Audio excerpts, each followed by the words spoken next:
Okay, magandang araw sa ating lahat at panibagong balita na naman.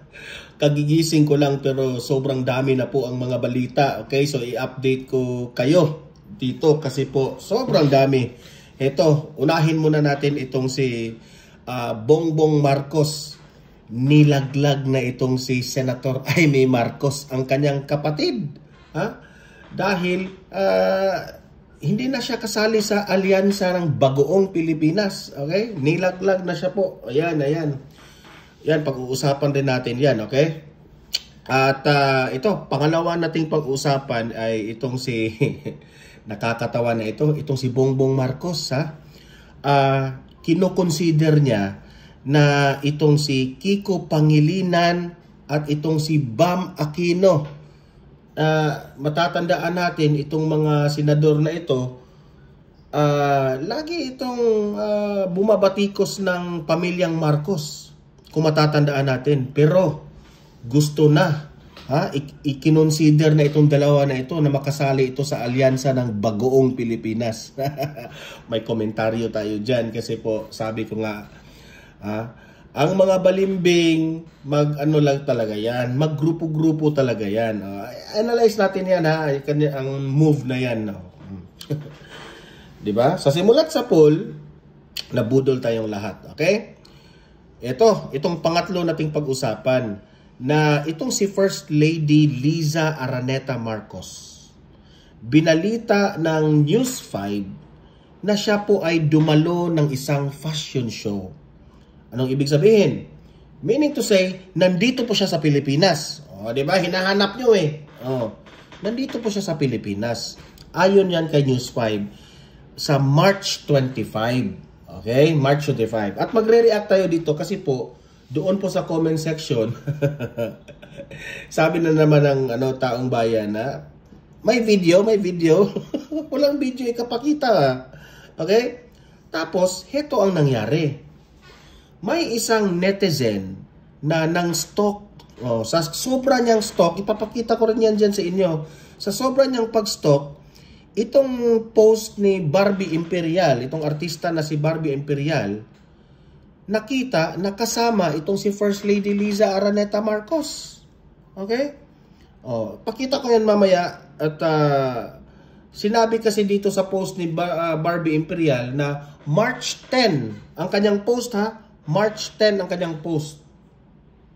Pero taliwas ito sa sinabi ni Attorney Claire. Nabubuking si Attorney Claire dito kasi sinabi ni Attorney Claire, March 10 ng umaga, dumating na si F.E. Liza dito sa Pilipinas. Hinakita ng netizen kasama si F.E. Liza kay Barbie Imperial. Okay, I'm not here to conclude that i-analyze muna natin kung ito ba ay talagang totoo o hindi. Okay? Nagre-react lang po tayo dito. Okay, mamaya pag-usapan natin yan. Kasi ang mga mainstream media ngayon todo na sila todo tanggol na sila dito kay F. Eliza Kaching! Okay, yan matindi yung ating mga pag-uusapan ngayon umaga pa lang, grabe na. Itong next nating pag-usapan, itong si Representative Luistro.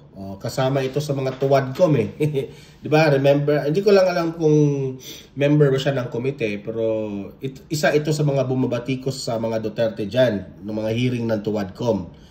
Sinabi niya na hindi daw dapat iniwan ni VP Sara ang kanyang trabaho dito sa Pilipinas. Nangingialam na naman Mamaya may tayo dyan may komentaryo tayo dyan dito kay Representative Luistro. Ito yung nakikita natin sa balita na namimigay ng pera doon sa video, di ba? Tapos pinaamin niya, pinabless niya. Hindi ko alam kung anong nangyari doon sa video na yun, okay?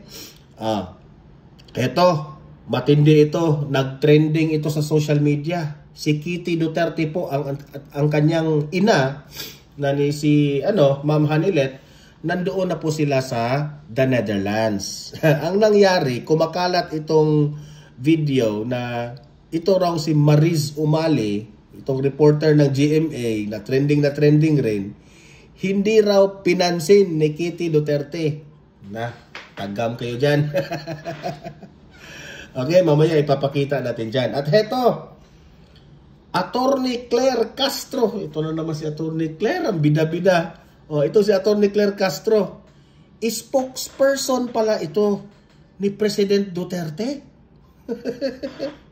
Oh, hindi pala ito spokesperson kay Marcos. Spokesperson pala ito kay Duterte. Mamaya ipapaliwanag natin yan, ha. Bakit naging spokesperson itong si Attorney Claire kay former President Duterte. Mamaya ipapakita ko yung video na yan. Okay, so bago ang lahat, bago natin ito itatalakay, help me po muna na i-like at saka i-share itong ating video para guys kakalat ito sa taong bayan. Okay, importante yung like and share, okay? Para naman yung mga bangag dyan magising-gising eh.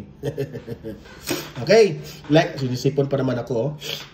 Like and share muna tayo. 1, 2, 3, go!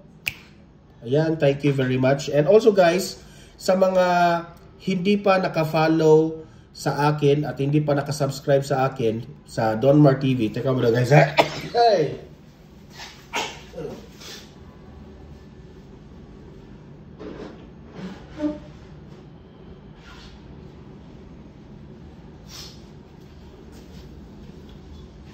Sinisipon ako eh. Kahapon pa ito eh.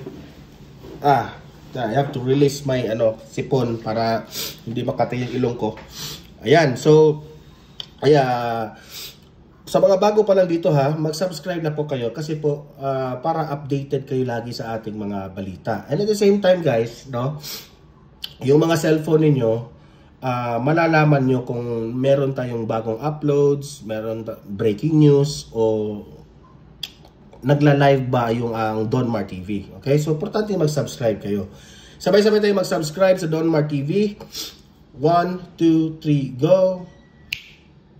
Ayan, nakasubscribe na ba lahat? Okay? Excuse me for my nose, guys, ha? Pasensya na po kayo. Sa mga kumakain dyan, pasensya, sorry. So, ito. Unahin muna natin itong kay, balita ng itong si ako nga naawa ako dito kay Senator Amy Marcos eh. Nilaglag na siya ng sarili niyang kapatid, di ba? Kanya naman mga ugali nila eh. Ito, nasaan na ba 'yun? Ayan.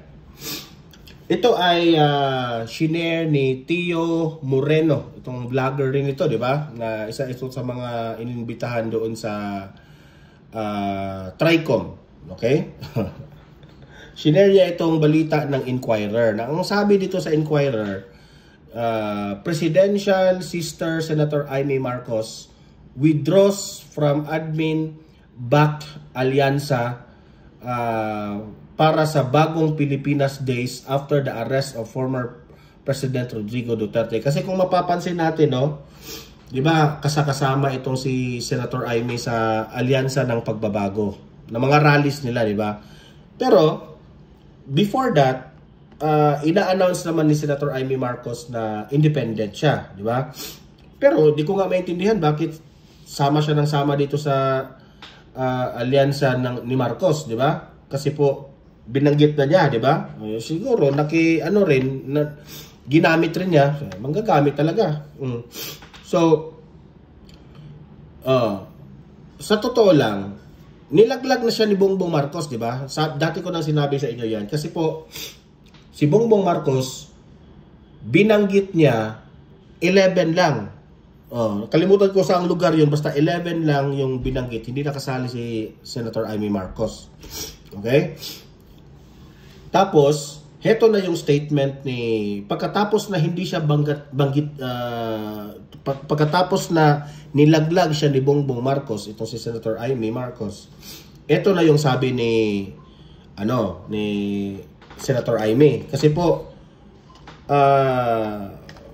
di umano, sabi ni kayo nang humusga, kayo nang maniniwala ba kayo kay Senator Amy Marcos, siya po ay nagtatampo sa nangyari po kay former President Duterte sa hindi magandang pag-aresto ni Tatay Digong. Alam niyo naman, no, 'di ba? Kaibigan 'yan si Senator Amy at si Tatay Digong. Sabi niya dito, I cannot stand on the same campaign Meaning to say, hindi na niya feel ang alyansa ng Bagoong Pilipinas. Okay? Bakit? I cannot stand on the same campaign platform as the rest of the alyansa. As I have stated from outset of the election period, I will continue to maintain my independence, says Marcos. Pero hindi niya binanggit dito na nagtatampo siya sa alyansa, ha? Teka muna guys, ang pati ng ano ko, ilong.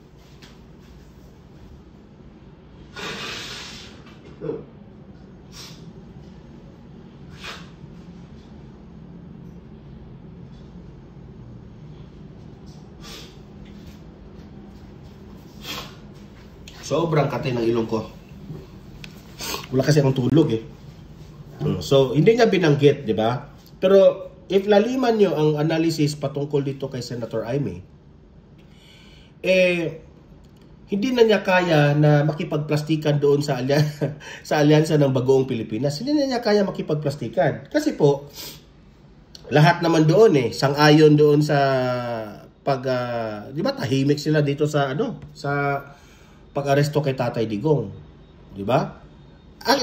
In the other side, ang mga DDS matutuwa na tumiwalag siya dito sa hindi na niya kayang samahan itong alyansa ng Bagoong Pilipinas, di ba? Pero ang tanong dito, Senator Imee Marcos, anong sasabihin ng supporter ng mga loyalista? Anong sasabihin ng mga DDS rin? Di ba? Kasi usap-usapan na naman na kasi si VP Sara tinanong siya doon sa The Hague na posible ba na si Senator Imee Marcos ay mapunta siya dito sa PDP laban. Ganon. Sabi ng mga kababayan natin doon, wag. Ayaw nila si Senator Imee na ma-include doon sa PDP laban. Di ba? Kasi bakit ba ganon ang reaksyon ng taong bayan? Kasi po, alam ng taong bayan na itong mga PDP lineup, ito yung mga kandidato na may prinsipyo, may credibility. Kung ano yung mga sinasabi, pinanindigan. Ngayon, kung isalin nila doon si Senator Imee Marcos, alam naman natin si Senator Imee Marcos na she is known na na namamangka ng dalawang ilog. So hindi siya bagay doon, That's para sa ayon sa mga taong bayan. So, hindi siya pwede doon. Kaya sabi ko at nasabi rin ni VP Sara, nakawawa itong si Senator Imee Marcos talaga. Sa awayan ng Marcos at Duterte, siya talaga yung nasa gitna na dehado talaga siya. Sabi ko, hindi na ito maging senador si Senator Imee. Talagang laglag ito siya sa Duterte at sa Marcos. Ang tawag, ano ba yung tawag doon? Dahil namamangka ka sa dalawang ilog, wala ka nang nakuha. 'Di ba? Nilaglag ka pa ng kapatid mo, tapos ayaw ka ng Pilipino na masali dito sa mga Duterte. Dapat sa iyo, Senator Imee Marcos, pumanig ka lang ng isa. Kung ano yung ramdam mong totoo, doon ka. Huwag kang pagganon. Sa bagay, kapatid mo si Bongbong Marcos, di ba? Pero ngayon, bakit ko bang masabi na itong mga alyansa ng Bagoong Pilipinas ay masasabi nating, teka muna guys i-on ko muna yung aircon. Minute na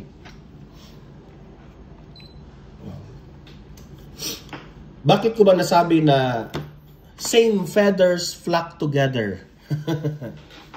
Kasi po, ito yung balita. Kita ko sa inyo. Ayan. Kasi po, kinoconsider, si Bongbong Marcos, pinag-isipan na nila kung isama nila itong si Kiko Pangilinan at itong si Bam Aquino sa kanilang grupo. Sabi ko naman sa sarili ko, pwede. Pwede kayo. Actually, Bam Aquino and Kiko Pangilinan is very qualified dyan sa alyansa ng Bagoong Pilipinas. Alam niyo ba kung bakit? Gano'n naman talaga ang mga ugali nitong mga line-up na ito Ipalit. Si Imee nawala. Ipalit nyo dyan si Bam Aquino at si Kiko Pangilinan. Ganyan yan, yung mga traditional politics. Kung saan yung malakas, doon sila. Mga balimbing ba? Walang mga prinsipyo. Ito ba'y dapat nating iboto? Itong mga klaseng taong ito? Hindi. Okay? Anong sinabi dito sa The Manila Times? The Alyansa para sa bagong bagoong na. Ay, nako, bakit bagoong yung aking masasabi? The Alyansa para sa Bagong Pilipinas is allegedly considering including former Senator Francis Kiko Pangilinan and Paulo Aquino IV into its senatorial lineup and was supposed to have met with party's campaign manager and Navotas representative Tobias Tiangco on Tuesday, according to source privy to the talks. Siyempre, kumukonsulta yan sila kay Bongbong Marcos, di ba? So, hindi pa naman ito confirm, pero kino-consider. Diba? The fact na kino-consider nila, so merong tsansa na makasali ito sa alyansa ng Bagoong Pilipinas. Ngayon, ang tanong dito, kapag makapasok itong si Bam Aquino at itong si Kiko Pangilinan sa alyansa ng Bagoong Pilipinas, ano kaya ang sasabihin ng mga kakamping? Totoo. Ano ang sasabihin ng mga kakamping dito? Na alam naman natin na ang mga kakamping, galit na galit rin yan sa mga Marcos.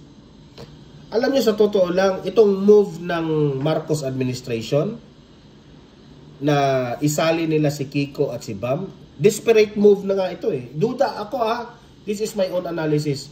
Desperate move ito kasi po, bumabagsak na eh ang kanilang grupo eh. Bumabagsak na. Dahil alam na nila na ang taong bayan naglabasa na. Alam na nila na malakas na talaga yung Duterte. So, anong ginawa nila? Inanalyze niya ni Bongbong Marcos. Political strategy. Kasi po, kung sasali po si Bam Aquino at si Kiko Pangilinan dyan, makakabig nila yung mga kakampings eh. Diba? Meaning to say, makakuha sila ng boto dito sa mga kakamping. Kahit maliit lang yung mga kakamping, pero magiging numbers rin yon para sa kanila. Okay? So, talagang nakikita mo dito ang tunay na kulay ni Bongbong Marcos. Ang tunay na kulay ni Bongbong Marcos, hindi talaga pula, yellow. Pula at yellow, kung i-combine mo yan, anong resulta? Orange. Orange pala ang kulay ni Bongbong Marcos. Di ba? So, ito sa akin, sa tingin ko, desperate move. Kasi inanalyze nila yan na dadami ang boto nila. Kasi alam na alam ng Marcos administration na sobrang lakas po ang mga Duterte. At hindi mo na yan pwedeng gibain. Hindi talaga. Si VP Sara, kaya nga, itong mga bumabatikos kay VP Sara sa House of Representatives at itong bumabatikos sa Executive Branch, good luck na lang sa inyo. Na-realize ninyo kung gaano kalakas si VP Sara. Lahat ng mga tuwadcom, tricom na yan, wala na. Giba na yung political career nyo. Wala nang buboto sa inyo. Ano yan? Analysis natin yan, pero kagaya rin yan sa nangyari dati kay Leni Robredo. Di ba? So, kayo nang humusga dyan. Bam Aquino and Kiko Pangilinan. Hindi ko nga maintindihan eh. Sino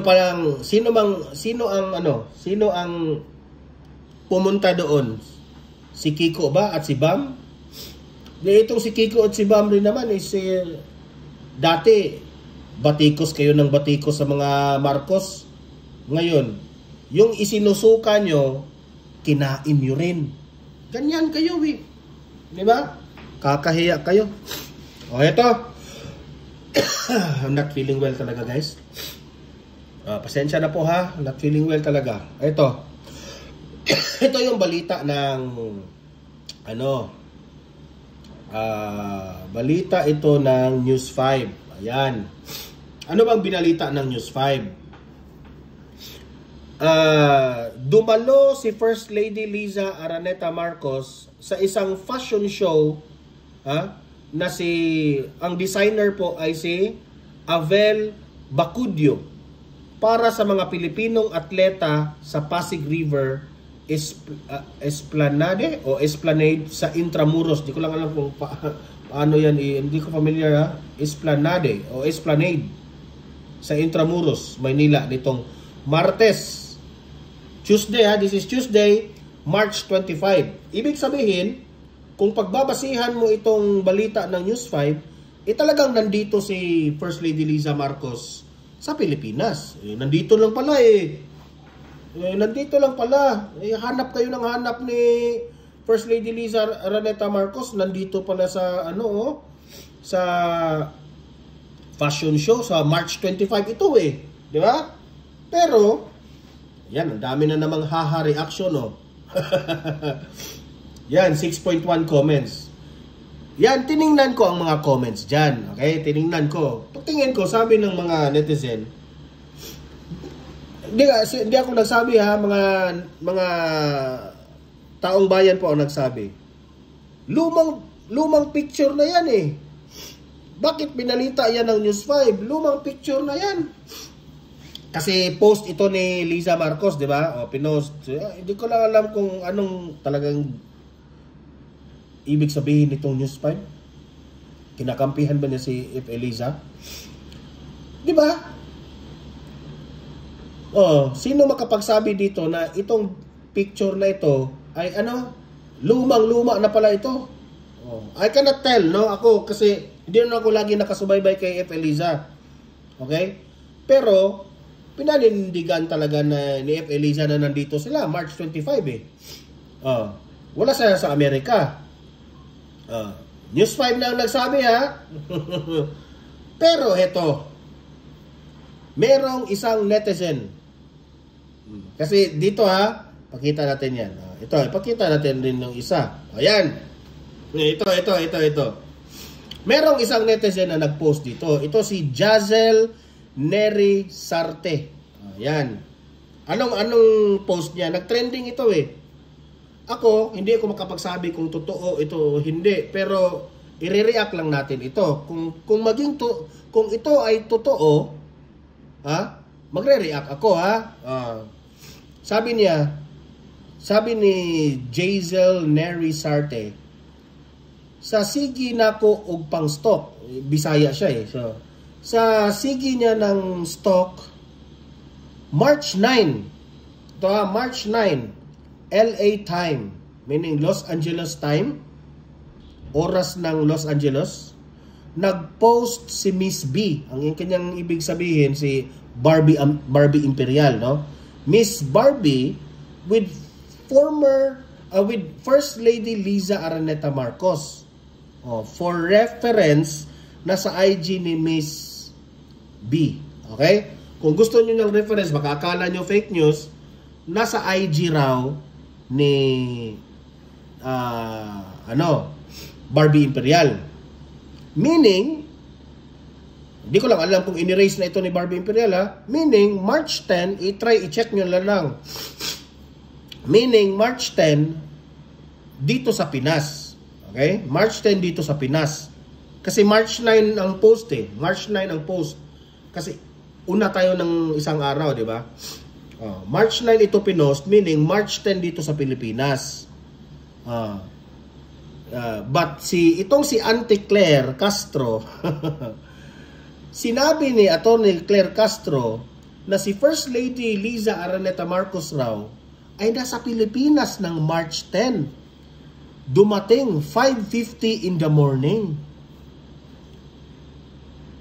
So, ibig bang sabihin, booking na naman si Claire Castro dito? Di ba? Gumawa kayo ng research. Kasi po, nagre-react lang po ako dito kamo na lang guro mag-analyze. Sabi ng nag-post, kayo na lang ang mag-analyze. I-check nyo muna yung IG, Instagram ni Barbie Imperial. Kasi March 10 Ako, duda ako rito kung totoo na nandito po si First Lady Liza Araneta Marcos sa Pilipinas. Meaning to say, itong post ni Barbie Imperial, ano na ito? Late upload na siguro itong picture na ito. Ha? Late na siguro niya in-upload. Di ba? Pero ang nakalagay dito March 10 So sino ngayon ang nagsisinungaling? Si Auntie Claire ba? O si Barbie Imperial na nag-post? Yan ang dapat nating malaman. Ha?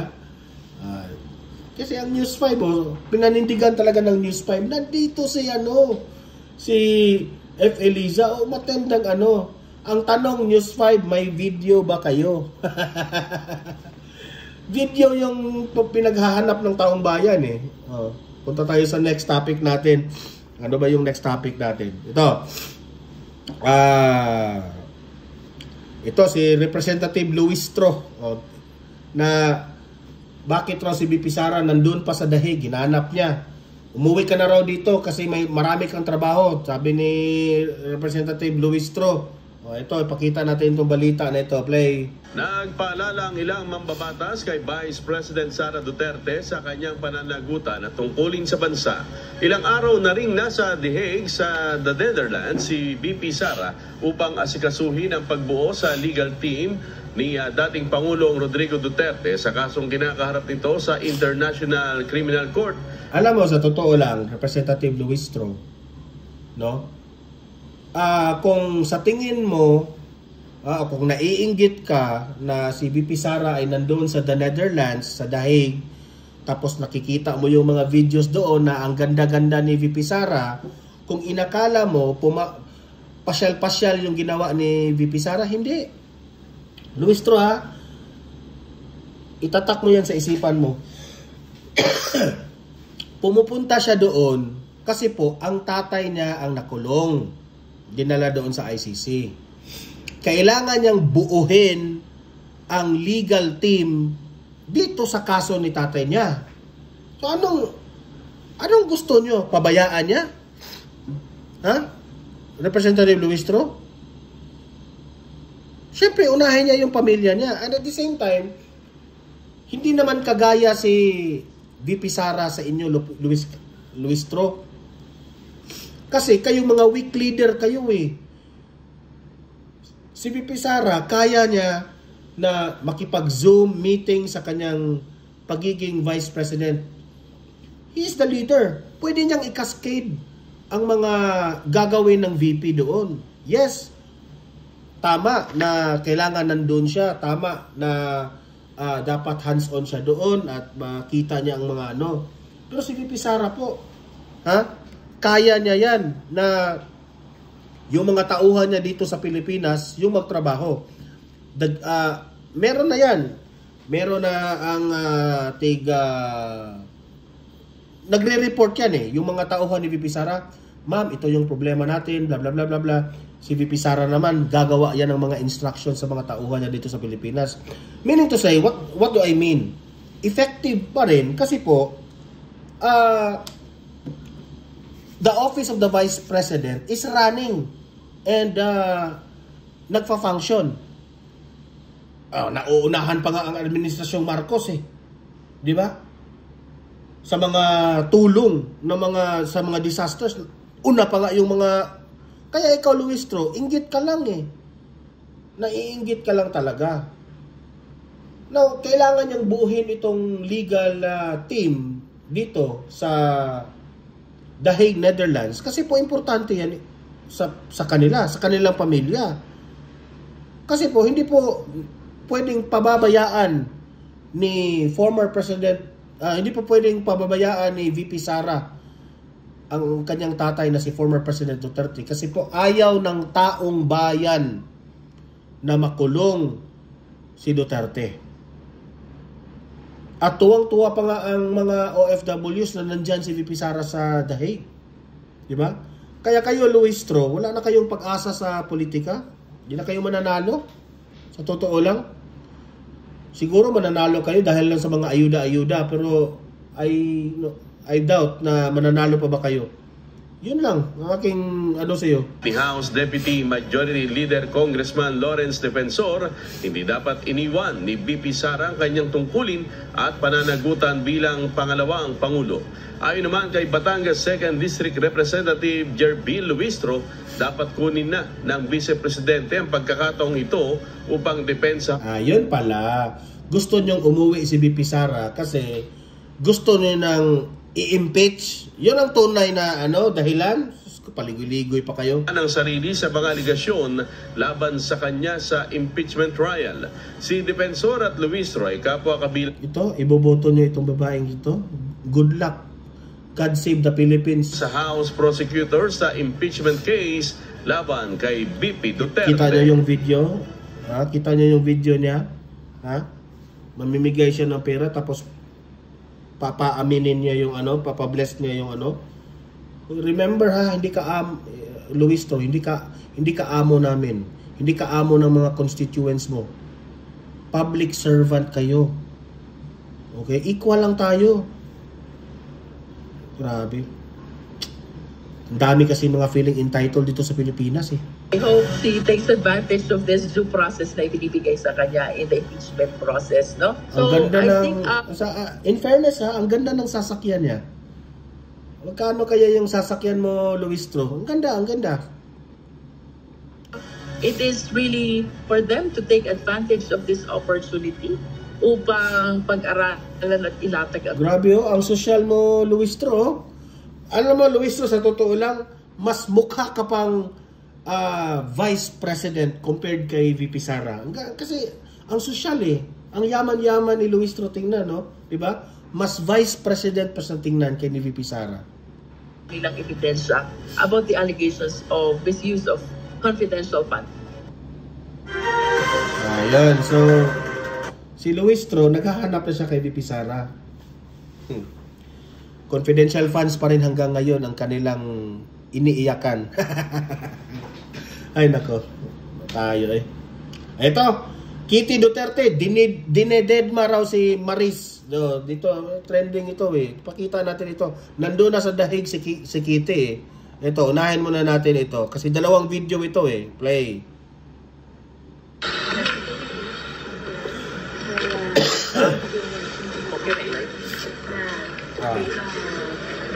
Magdalaw dahil limited lamang yung pwede makapasok sa loob sa bawat. I believe si Maris yung nagsasalita ngayon Bisita sa dating Pangulo. Yung manalita ko na panigitan sa dating na lang sa isipan nagmula sa Yan. Mating na si Kitty. Itong video na ito hindi ito sa akin. Kinuha ko lang ito sa Facebook, kumalat ito tapos sinishare natin dito. Galing po kami ng Malta. Tatagayin mo, pinadabaw ba? Mayo tayo doon na kasi magagalit naman ito. Magsunod lang tayo sa ating sakuan. Daming mga Bisaya dyan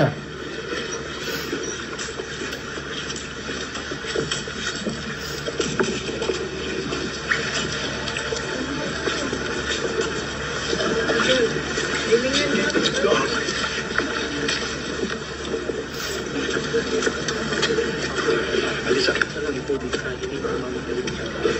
Diyan mga Pilipino. Kadaan na bigla na Salamat ako. Dito ka rin sa Amerika.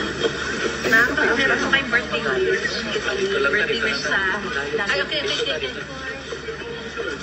Lahat daw ng nagbibisita, doon daw banda lumagay dahil bawal daw dito magpa-picture ng... Thank you. O, dito na. Hi guys. Yan, dinakihan ko. Sa may bakod niya.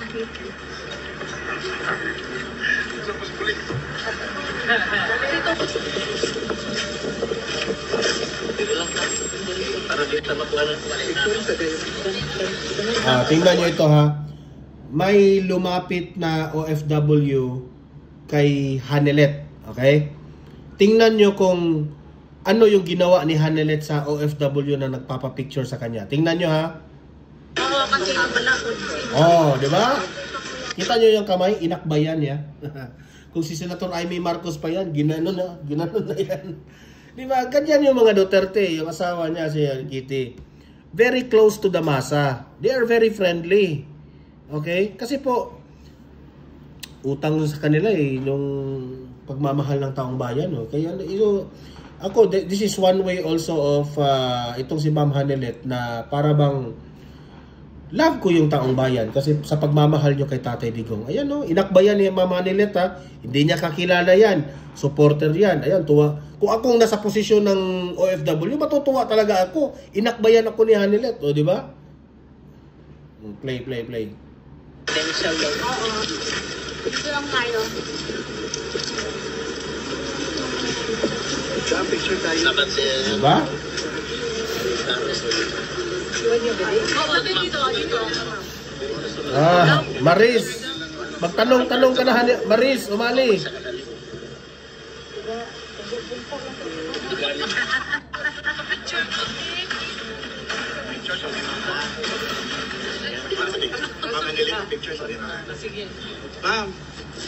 Dam.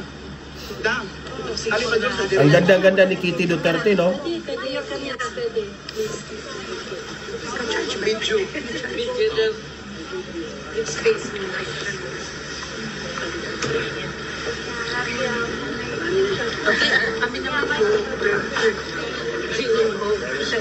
Hintayin, hindi ko first ko nakita tong video na ito ha, hindi ko pa nakita ito ha. So tingnan natin kung saang banda sa video na ito na dinedma raw itong si Maris Umali. O, play. Gang.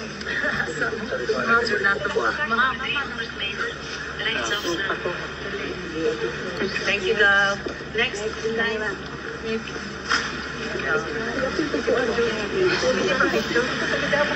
Itong si Kitty Duterte at si Ma'am Hanelet, tuwang-tuwa ito na sinalubong ng mga OFWs dyan eh. Kasi po, ramdam nila ha, na pagmamahal ng OFW kaya hindi talaga sila makatanggi, no? Kung merong magpapapicture sa kanila, pinagbibigyan nila talaga. Oh. Ako kasi thank you. Thank you. Davao. From Davao. 1, 2, 3. Sir, sama ka na para makita buka mo. Okay, 1, 2, 3. Smile. Thank you so very much. Ano na pwede mag-buti. Sa sentro. Sentro. Asa ka naman na? Ano Tahan. Ano may mensahe sa Mas, ano nga yung Filipino diri sa Europe bitaw nga kada-adlaw sila nagbisita diri moral support kay PRRD. to all the Filipino Hindi nakaporma si Maris Umali. Hindi nakaporma, naunahan ni Kuya. Narinig ko yung konti boses ni Maris eh. Hindi siya pinansin. communities around Europe, around the world. Maraming salamat sa suporta from me and my family. Maraming salamat po. We are grateful for Alam mo sa totoo lang, itong si Kitty Duterte at ang kanyang nanay, ano ito eh, parang nasasaktan sila sa kalagayan po ng ating former President Duterte. Siyempre, asawa niya plus si Kitty, ama niya, nasasaktan yan sila. Pero dahil dito sa mga umaapaw na suporta sa buong bansa at sa buong mundo, siyempre nabawas-bawasan yung sakit. Di ba? Yun ang nararamdaman nila eh. and sana po hindi kayo tumigil hanggang makauwi si former President Duterte. Katong joke ni PRD nga, dili daw ka mo Tinatanong ngayon si Kitty Duterte na yung sinabi ni tatay mo na huwag kang pumunta dito kung hindi ka na abogado, kung hindi ka pa abogado. Ito yung sagot ni Kitty Duterte, oh. Tantod nga din kami mga abogado. Overacting lang na siya. Baluman siya na magbisita. Overacting na siya. Ang gabi, no? Ang cute nila na mag-ama. Overacting na daw si tatay niya. Yun ko, di man ko musugot nga ni makabisita ako. Okay. So, ibig sabihin, sabi ni Kitty Duterte, hindi raw siya papayag na hindi rin siya makabisita dyan. Oh, di ba? So, I think binibiro yan ni Tatay Digong para ma-challenge naman itong si Kitty Duterte na maging abogado. Para sa ama. Naki-wish kay birthday para sa birthday niya. Good health and unta kaon na gyud siya sa ilang pagkaon dira sa sulod, di na maginahig ulo. Ato lang. Hindi na raw maginahig ulo. Yung ibig sabihin ba na sa English pa hard-headed ba na kumain ka sa mga pagkain mo. Kasi ito yung si Kitty yung nagbabantay sa kanyang ama, yung yung mga kinakain, kumakain ka na ba? Parang ganun ba? Oh. Thank you, ma'am. Thank you, ma'am. Thank you. Hangtod ka na sa matri, ma'am. Wala pa, okay. Salamat, ha. Salamat. Salamat, ma'am. Pray. Nalang tanan rin yung suporta sa inyo. Gamhanan ato ang kuan. Kita may na Ginoo sila. Sabi ni Ma'am Hanilet, tayo yung merong Panginoon, sila wala. Kasi sa ginagawa nilang pambababoy kay Tatay Digong, wala silang Panginoon diyan. Yeah? Play. Yes, ano po sabi sa inyo doon nang nag-ask kayo ng permission? May binigay na po bang time kung makakapasok kayo? Meron po bang silang sila? Grabe.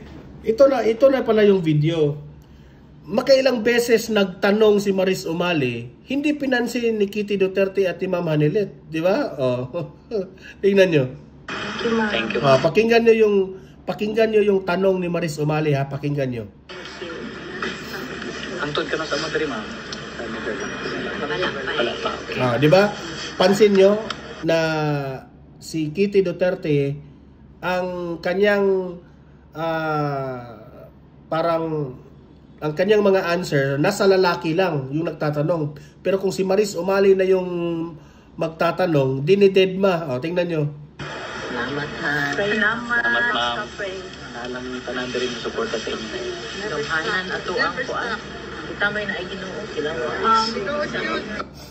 Yes, ano po sabi sa Ito ha. Nagtatanong na si Maris Umali. Pakinggan. doon nang nag-ask kayo ng permission?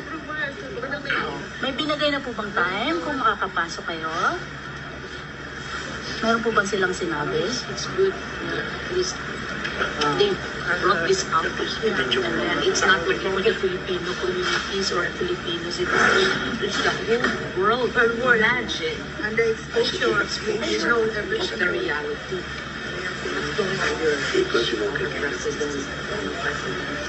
Ako duda ko rito Hindi naman hindi pinapansin.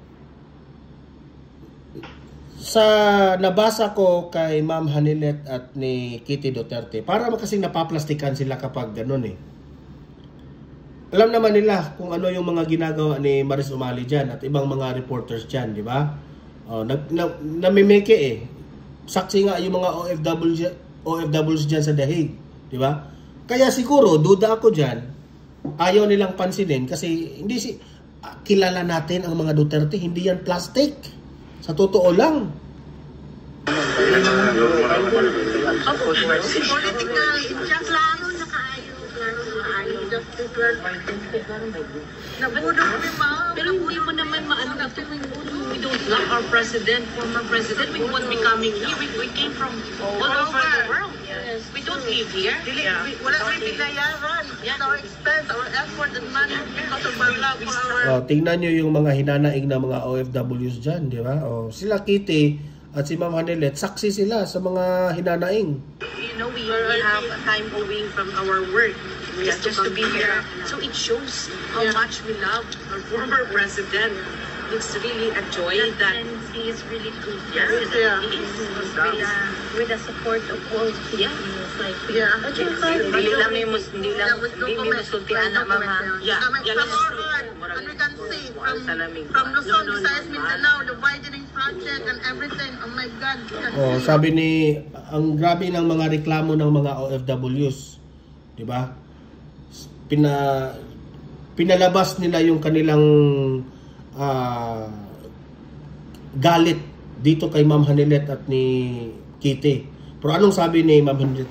Ma'am, iwas lang kami dyan sa issue na yan sabi niya. Ganyan sila Kahit alam ni Ma'am Hanilet at ni Kitty Duterte na wala talagang silbi itong administrasyong Marcos, pero no comment na sila. Diba? Kasi hindi naman ito politician itong dalawa eh. Diba? Mga ano yan, pamilya yan eh.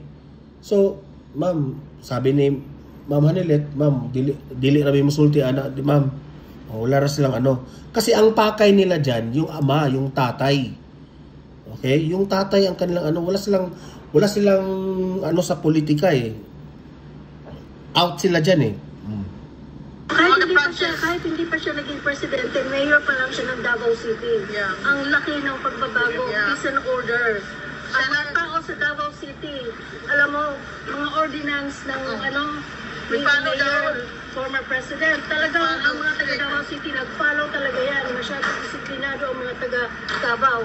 You know what? Kaya mahal na mahal namin si former Discipline is the president. most important. Yeah. When our college days, yung Wala na. we need to follow Si Maris Umali, hindi na nakaporma.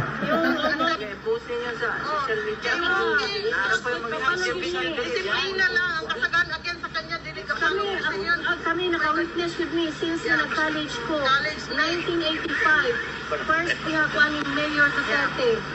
First time niya. Pinakong San Pedro College, makita ko na. Sa buwan. Sa Ayan, pagkamaayos sa iyahang kwan. Ganyan kabait ang mga Duterte, oh. Inaakbayan yung mga OFWs. Singkasing. Tinulog yun.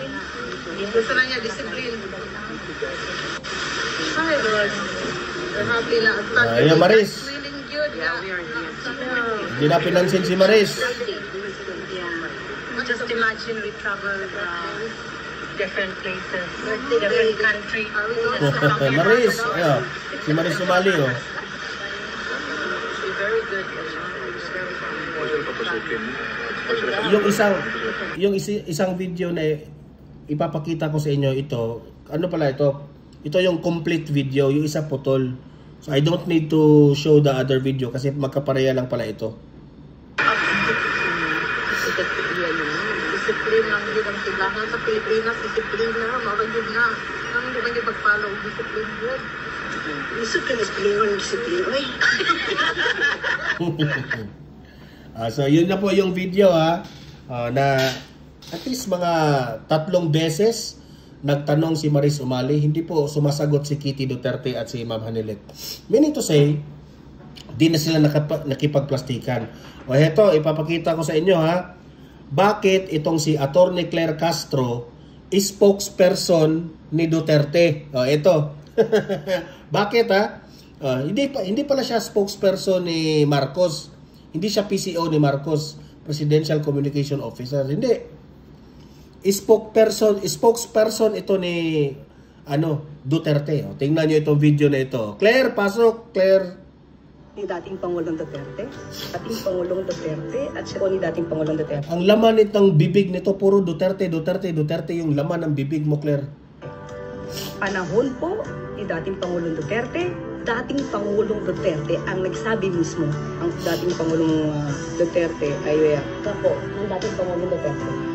Dating Pangulo, si dating Pangulong Duterte, former President Duterte, para lamang po kay... Ito yung mga videos na kinumpile sa Malacanang, no?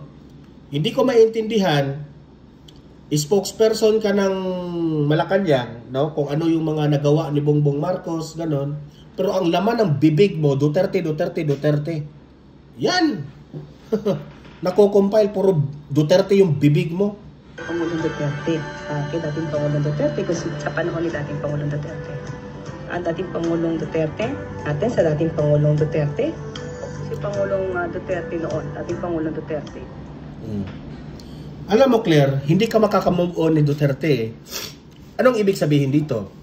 The fact that yung bibig mo ay laging Duterte, no? Ang Malacanang po ay hindi makamove on kay Duterte. Si Duterte nga, nandoon na sa The Hague, nakakulong. Akala ko ba matutuwa na kayo kasi nandoon, nakakulong na. Pero yung bibig nyo, Duterte pa rin. Meaning to say, kayo yung nasasaktan. Kayo yung kayo yung may term yan eh. Kayo yung affected. Yun. kayo yung affected. Hindi po ang mga Duterte ang naapektahan sa ginagawa nyo niya, sa pagkulong doon sa ICC. Kayo po ang naapektahan. Imagine kung gaano po nakakahiya. Spokesperson ka ng Bongbong Marcos. You are the echo of the administration. Kung ano yung galaw ng administration, kung ano yung sinasabi ng administration, kayo po ang echo doon. Kayo po ang magsasabi, isisiwalat ninyo. Pero look at what happened. Ang bibig mo, Duterte, Duterte, Duterte, Duterte. Ang bibig mo, Claire Castro. Hindi ka ba nahiya niyan? Ha? Ibalita mo naman yung mga magagandang nagawa ni Bongbong Marcos. Hindi puro Duterte, Duterte, Duterte yung bibig mo. Okay? So, kayong mga audience ko dito sa Don Mar TV, mag-comment, mag-react po kayo sa mga pinag-usapan natin. Usap-usap tayo sa comment section. Okay? Don't forget guys, i-like at saka i-share itong ating video para kakalat ito sa taong bayan. And sa mga bago pa lang dito sa Don Mar TV, mag-subscribe na po kayo para updated kayo lagi, okay? At meron tayong pangalawang channel natin, Don Mar TV Balitang Totoo. Mag-subscribe rin kayo doon kasi meron tayong mga videos doon na ina-upload na hindi po natin ina-upload dito sa main channel natin, okay? So guys, maraming salamat sa panonood ninyo, sa mga taong bayan, sa mga audience, sa mga nagpapakulay, sa mga moderators ko sa Don Mar TV. Kayo po ang aking inspirasyon para ilahad sa inyo ang aking opinion sa mga nangyayari ngayon sa ating bansa. See you in my next video, see you in my next live. Have a great day, have a great night, and God bless po sa ating lahat. Mabuhay ang Pilipinas and God save the Philippines. Bye-bye.